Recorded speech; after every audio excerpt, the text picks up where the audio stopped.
right, welcome back. Yes, indeed, we'll be talking about the oil sector. But Mr. Ademola Adegumo used to be the team lead for Facility for Oil Sector Transparency and Reforms. That's fostered the intervention targeted usually at reducing corruption in the oil sector and promoting efficiency. But he's on his own now. Good morning. Thank you for coming on today. Thank you. Good morning.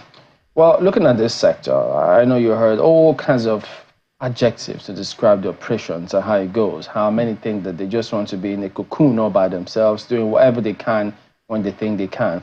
But there's been this supply chain challenge that's been going on in the country time and again, frustrating a lot of people. They don't understand why an oil-producing nation usually experiences these hiccups time and again. So give us your perspective in terms of, particularly with the most recent scenario that we've had here, what can you identify as the key challenge in that area? Well, you have to be honest, it's price. I mean, it's not complicated. I mean, you remember that we used to have challenges with diesel, with kerosene and aviation fuel some many years ago. That market was completely deregulated, and everybody brings it now. Now, you have only one source of petrol now, NNPC. NNPC Limited is selling petrol at less than the price they are purchasing it. That causes disruption. Whenever you have a price in a market where the price is policy regulated, not market efficiency, you'll have supply chain problems. And that's why year in, year out, over the past 20 years, we've experienced it. Countries that don't have price issues always have petrol, except there's global problems of shipping. But they never tell us that it's always price. They give us other reasons other than price. Even when they said it was deregulated, why is price still an issue? Because we haven't completely deregulated. What we try to do is deregulation. But you see, every government tries to remove subsidy. They attempt to do it, then it comes back later on, it creeps in. Now, we had it with this government as well. We had subsidy removed when President Tinubu came in. And then the next week, we deregulated the foreign exchange market, and subsidy came back in again. Now, nobody else brings petroleum from NNPC Limited. Every other person brings in kerosene. So now we'll still have subsidy? I mean, being honest, we have subsidy. That's being honest. Why do you think it has been so difficult for the NNPC to admit that this is the situation? Wow. Why do you think, not just the NNPC now, but also the federal government? Because, I mean, anybody who is watching the market, journalists, yourself, independents, anyone knows that, look, this is the current situation. Why has it been so difficult for either the management of the NNPC or for the ministers or for even the president to admit that this is the current situation? If I knew the answer, I would say I knew the answer. But for NNPC, what I can say is this, and I said this before elsewhere, it's a victim of policy. When a policy of the government says, you know the law says NNPC must be the last import of last resort to guarantee prices and to guarantee supply. NNPC has no option in anything. Now their first resort? No, I mean, yeah, because they're the only resort. So NNPC has the burden of ensuring their supply. Whether it's $10, whether it's $25, they're buying it, they must tell at what the policy of the government is. So the issue is the policy. The policy of government is that subsidy is taken out. And that's why we have these complications. You say it's taken out, and then yet nobody else is bringing it in because, look, I can't access foreign exchange. But I bring in diesel, I bring in kerosene, I bring in every other thing. But to bring in petrol, I must make a profit. Even modular refineries in Nigeria, 5 of them don't produce petrol because, again, price. So if we had the right pricing, and I understand the complications around affordability for Nigerians, but I think, like you said, a degree of honesty would be okay. And say, look, this thing is actually costing $1.10 internationally. That's what it costs everywhere else. And right now, look at it, we're now consuming 63 million liters per day. When the prices are right, we consume 33, 34.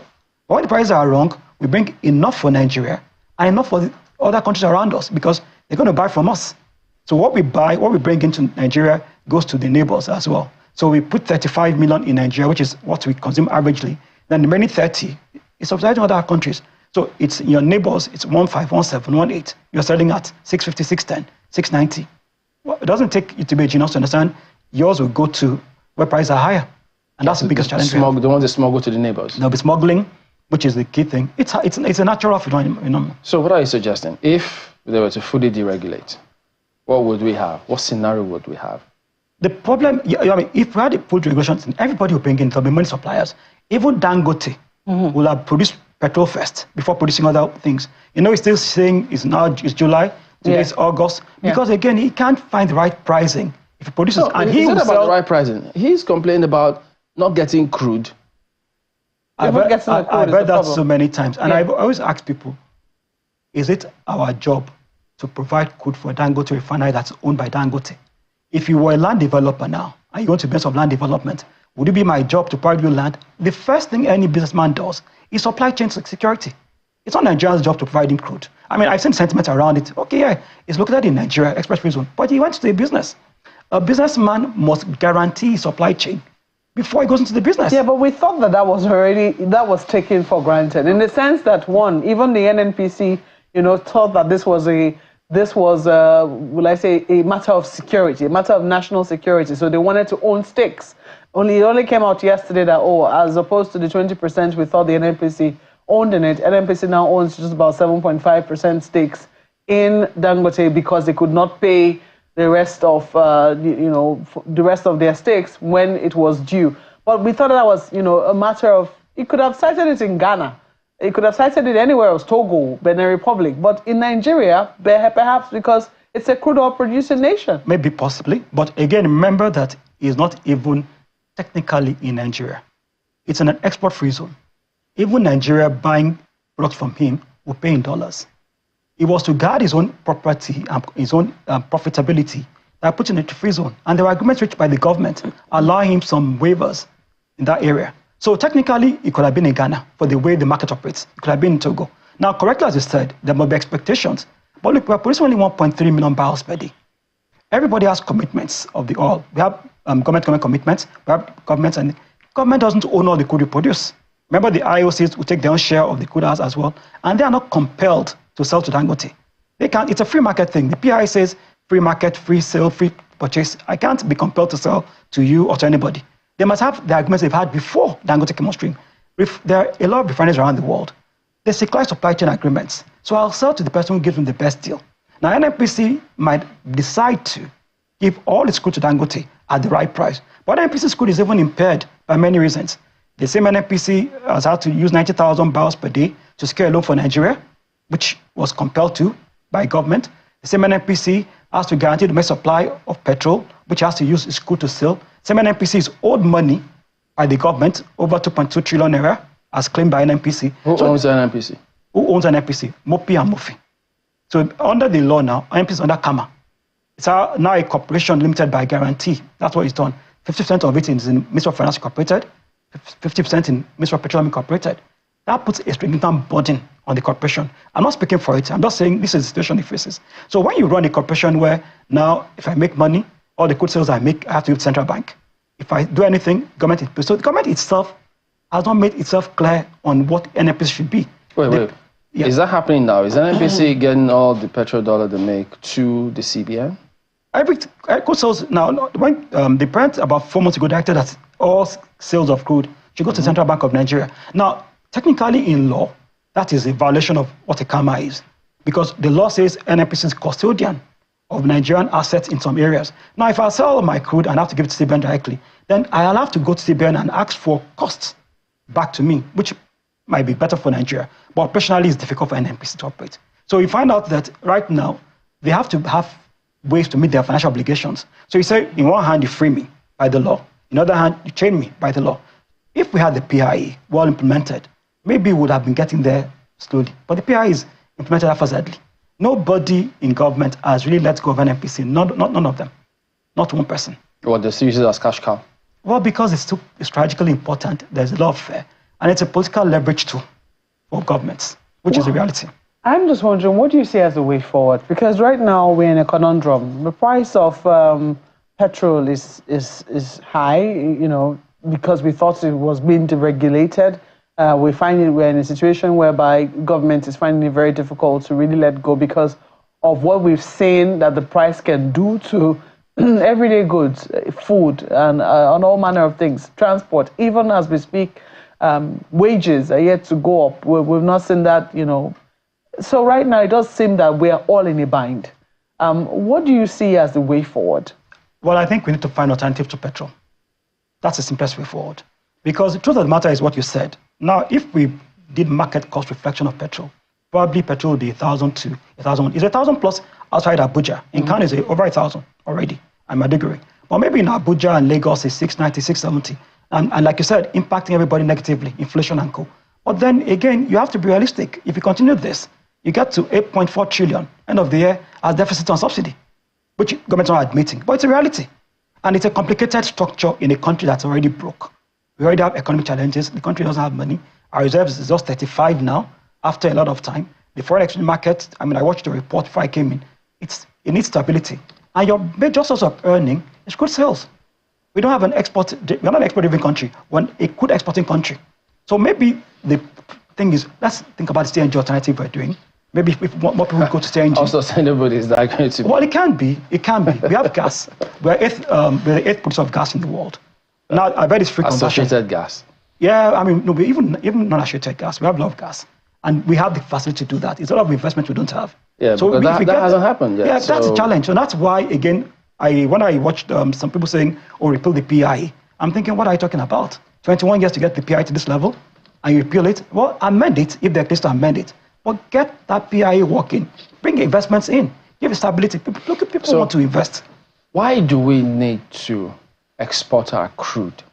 Wouldn't it have been a way better option to refine crude locally? It is a better option because in real terms, for every barrel of crude you export, you lose $1,000. And I'm talking pure petroleum because economics. Of all the other... Yeah, because a refined crude barrel, one refined, brings you 1,100% more than the crude value. So correctly, you said it.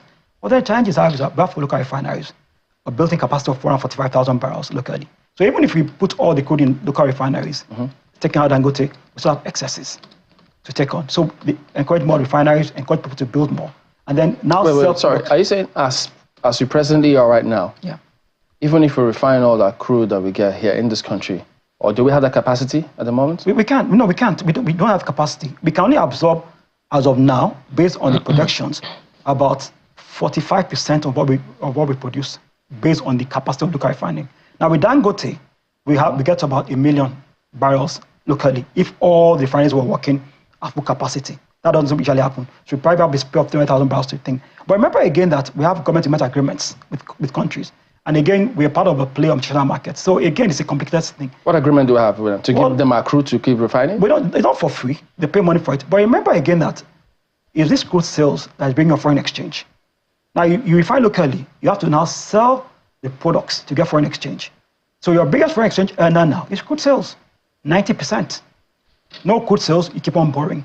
No crude sales, you keep on, lower crude sales and lower prices, you keep on having issues. Is that going to be sustainable, especially now that there's this global talk of de-dollarization? Saudi Arabia not renewing that 75-year agreement they've had. Countries are now saying, look, at the moment, we're just going to access crude in our own currency, which is the thing right now. Yeah. So it's a worry. It's a worry. The 4 times we had economic contractions in the country, crude sales price fell. When the economy came out of recession, crude price has risen. So we're very dependent on it. Every government has said we want to have a change. Yeah. But it takes a lot of investments, capital investments, education investments, infrastructure investments. We need to move there. You had the agricultural minister of state around as well. Now we're even importing food again. So a lot of problems for a short window. This is going to be 150, 180 days. But the challenge is still that we don't have anything else we're selling to bring dollars in. Yeah, so because there are several reports, I'm sure if you check it out, you'll also see them. Those who operate modular refineries also keep complaining they can't get crude in this country because all of them keep saying, if we prioritize ensuring that whether the modular refineries or local refineries get crude supply here, we reduce the pressure on Forex, and then we can channel some of this internally. Well, let me challenge that with domestic modular refineries. There's something called a DCSO, Domestic Crude Supply Obligation, in the PIE. Under the PIE, the country must tell all crude sale people that we have domestic capacity supply, and that's priority number 1. So every year, the minister or the commission announces what the DCSO for Nigeria is this year. And everybody must give that first before you can take anything out. So if we think locally we'll need 7,000 barrels, that's the first obligation of everybody mining crude. So there's a DCSO. Now, if the commission is not doing that properly, then that's an issue. But DCSO is part of the PIE, and it must be done. So clearly, it's not doing that properly because we spoke about Dangote Refinery and how he has problems, getting crude supplies, and you say that ought not to be our problem. Dangote is not part, technically, of the DCSO. Again, I want people to have a clarity about this. It's geographically located in Nigeria. Technically, it is not. Because of the export processing. Exactly. Because even when you are buying from Dangote as a country, if you're buying its products, petrol, diesel, you're going to pay in dollars. It doesn't have supply to the Nigerian market. It's an export refinery. It can sell to anybody it chooses. What was the intention of NNPC taking 20% stake in the first instance? Exactly what you said. The plan was to say, well, let's have some guarantee of security. Let's have some time of control, since our refineries are not working. But imagine again now, think about this. Barakot starts working. Warri 1 starts working. Kaduna starts working. Do we have enough crude supply of them? We don't. So the problem is still shortages of crude. We're not producing enough. No, but I hear people tell us that, look, we've got capacity to do over 4 million barrels in this country. That we have that capacity. Yeah. But they keep doing I keep telling us a lot less because of all of the other... Or crude oil theft, etc. I mean, it's a complicated thing. So first of all, we had no investments for about 18 years. Why? Because we didn't have fiscals that were good to attract investments. I mean, and that's why the PIA came about. The PIA was principally to drive more investments into the Nigerian economy. Because look, if you're an investor and you want to go to any market, you have to model your fiscals. Now, you don't know what to model when there's uncertainty. Now, if it's bad, you can say, okay, it's bad, I'll still come. If it's good, then I rush better. Now, we've done that, and we begin to unlock some. I mean, some projects are now going on that didn't go forward for 12 years. So there's some positivity around it. But we need more. Then the licensing rounds as well, another big issue. How well do we handle it? Do we make sure the rounds are clear and transparent for everybody to come in? I bring the right kind of people in. And then we have these divestments ongoing. I'm telling you, this is 2 years, 3 years. No decisions have been made on divestments. Every year we hear a mobile deal concluded, a Magic deal has been completed. Nothing has happened. Now, if you're an investor sitting outside the country, would you bring your money to a country where you can't live when you want to live? You wouldn't. Ayo. Emmeline, perhaps let me look at it differently. Because if we look at the piping all across the nation, or in oil pipes, crude oil pipes all over the nation, we'll see some long-term thinking. But in recent time, would you say that those long-term thinking are still long-term? Given the issues we are having now, that we have to move fuel literally along the roads. Now, but in terms of the long-term thinking, long-term planning, do you see that in this entire fuel supply, or even crude supply quandary we found ourselves? Well, being honest, I think those that designed the supply chain in Nigeria did an excellent job. And, they have depots across all the chains. They had 1,502 kilometers of pipeline. They had connections from Arepo to Ibadan to Suleja to all major depots. But then what happened in Nigeria happened again in sector. Lack of maintenance, lack of investments. So half of the pipelines are not working. Half of the supply chains are not working efficiently. So the thinking was correct. But the culture and lack of maintenance has killed the whole economy. And then we became import dependent. So everything comes through in Lagos now. And they have to bring everything by road. Again, putting more pressure on the road, putting more pressure on other infrastructure. So it's not lack of thinking. It's lack of implementation of thinking. But I think the biggest challenge we never talk about is we have a broke economy. We don't have money. And because we don't have money, everything we plan to do doesn't come to pass. So every time you say a budget, it's what becomes a budget. Implementation is always 50%, 45%. So it's not thinking that we lack it. It's implementation, it's capacity to implement properly. Well, Mr. The issue that I'm looking at, you talked about the fact that we plan. Plan is just a proposal. But if the thinking is right, and we actually, as you said, planned, is it that we didn't plan the maintenance into the planning? Well, I think the plans are good. Like you said, implementation is not as poor, it's poor.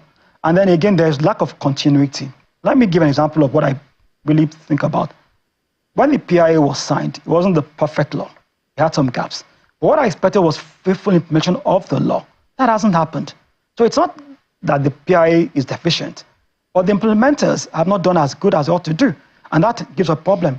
And then again, sometimes we don't plan for transition. So we know that I get all of that. I get all of that. But I'm just trying to look at, I like to look at issues from, what happened in the first place. I know that in the construction industry, if you want to build another house on a house that's either been pulled down or it collapsed, you have to literally root out the previous foundation to rebuild the foundation for any other house you want to build, even if it's the same kind of structure you want to put on it. You have to literally rebuild the foundation. That's the kind of thing that I'm thinking about right now, because we know how important petroleum is to us in this country. We also know the challenges that we have faced.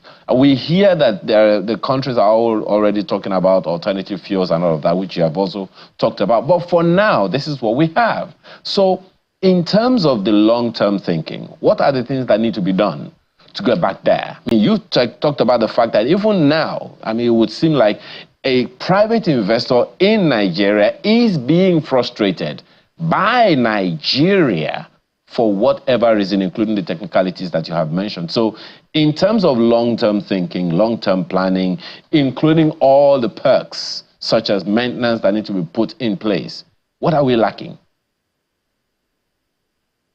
Maybe the will to implement properly, maybe the capacity to implement properly, and maybe the key issue is this, that we're not a very patient country.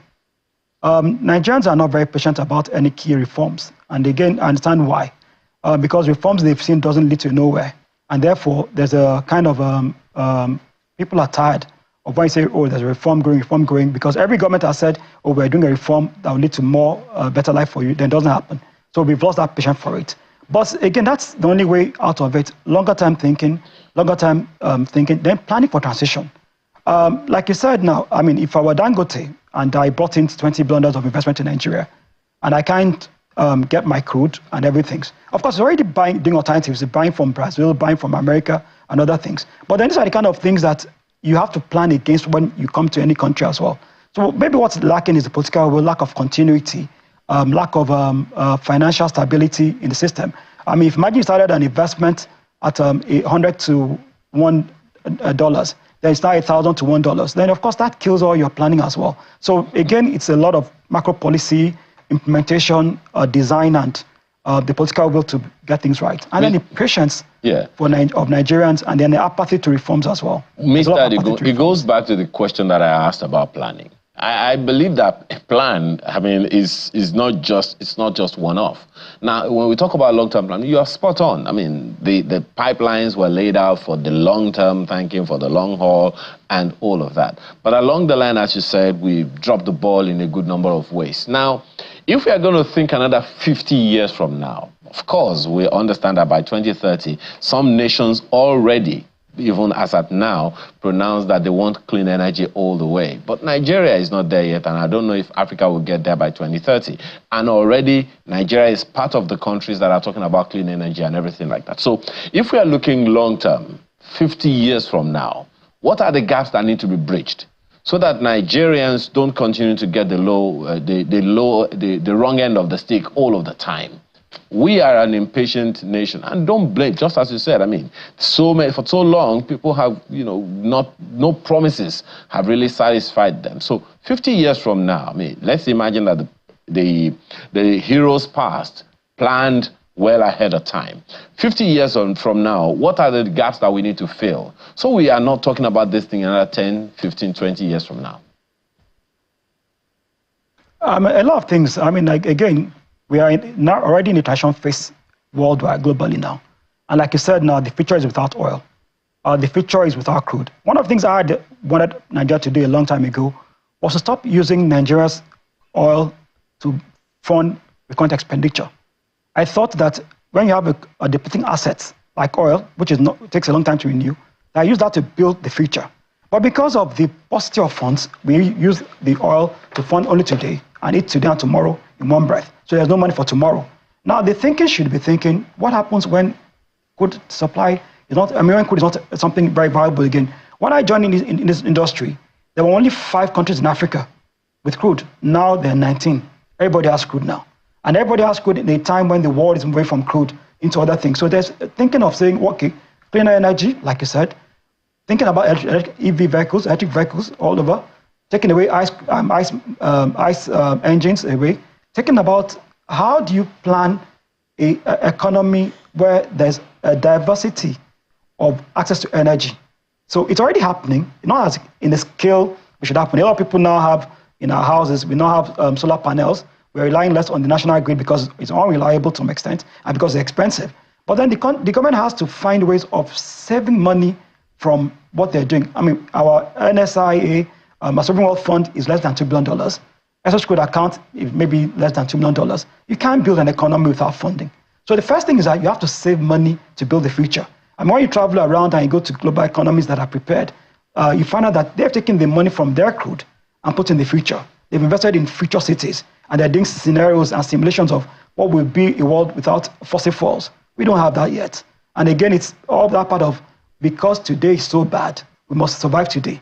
We must survive today first. And that surviving today clouds future thinking. It doesn't allow us to think about what happens when our children ask us in 20 years, when you guys had crude, what do you do with it? What did you build with it? What's the economy thought about away from crude? And it's a problem.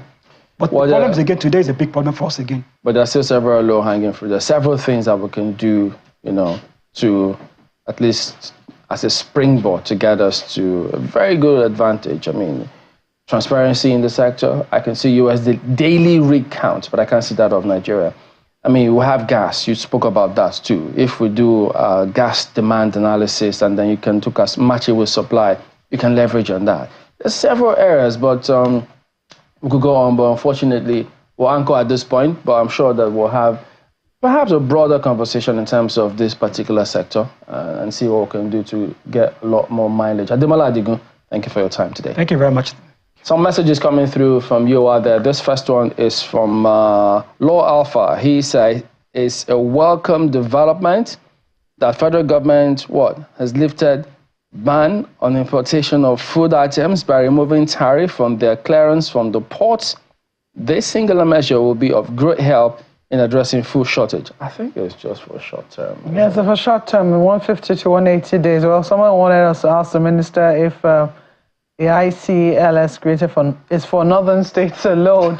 Well, I think that the minister needs to clarify, just how widespread the support is. But this one from Oshinowa Kingsley, talking about how it's a big shame that a country that could feed the whole of Africa is importing food items when we have not utilized a larger fraction of the potentials in the sector. Our farmers have been made to pay fees to bandits, and the government isn't doing anything about that. Well, this one is from Yomi. It says, it would be great if the federal government had more support from state governments and private sector in tackling food insecurity. Every nation's result is the direct result of the collective behavior of each of its people, and every action we take is a child of a thought. Well, that's the program this morning. Thank you. Festus Akimboyewa. Okay, that's it, right? Okay. All right. So yeah, this is Festus's own now. Oh, has that been taken? It's not been taken. Well, Festus says a recent federal government's initiative aimed at addressing food shortages in our country is good. But extreme weather events and insecurity will continue to stretch the high cost of food in our country. Government at all levels must also be bold to tackle AK-47 carrying herders, destroying the farms of hardworking farmers. Okay, there you go. That is the show today. Thank you all for watching. We'll see you again next time. I'm Chamberlain Osop. Goodbye. Thank you so much for watching. I'm Maukwe Ogun Yusuf. Have a great week ahead. I'm Ayo Makinde. Bye for now.